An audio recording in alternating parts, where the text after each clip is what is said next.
Fanotokanana androany tetsy amin'ny fokotany 67 hektara atsiminy kianja fanaovana fanatanjahantena vokatry ny fiaraha-miasa teo amin'ny tanoran'ny fokotany sy ny commune Antananarivo renivohitra ary ny Masoivo Frantsay eto Antananarivo.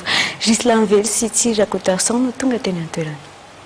Nahazo kianja fanaovana fanatanjahantena ny tanora etsy amin'ny fokotany 17 hektara atsimo. Fiara-miasa teo amin'ny tenitoto izany hoe ny tanora eo anivon'ny fokotany mivondrona amin'ny fikambanana AJS, ny commune Antananarivo renivohitra ary ny Masoivo Frantsay.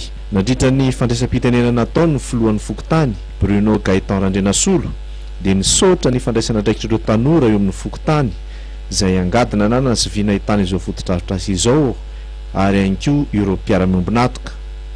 Koatrehitiny totosa izy marina fa hoe tsy dia nandala fokotany ny fanaovana azy fa reo misy association tanora mitiavana amin'ny tanora hoe nanao azy dia karakara ny taratasy ity kianja ity dia tsoahany tanora ny 60 hektara secteur 2 ireny marina reto ny secteur 2 misy azy ho an'ny tanora 60 hektara atsimo ray manontolo farita voalohany faharoa fahatelo fahelatra fahadimy izany kianja tsy miaron-jafy zany ity kianja ity fa ny fitantarana azy dia amin'ny AJS no mitantana azy.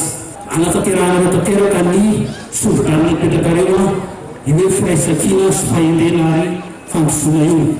Tonga nanatrika izao lanonana fitokanana izao moa ny Masoivo Frantsay eto Madagasikara, Ramatoa Neny Volan sy ireo mpiara-miasa aminy. Teo ihany koa ny talen kabinetra ny commune Antananarivo sy ireo mpiara-miasa amin'ny ben'ny tanàna.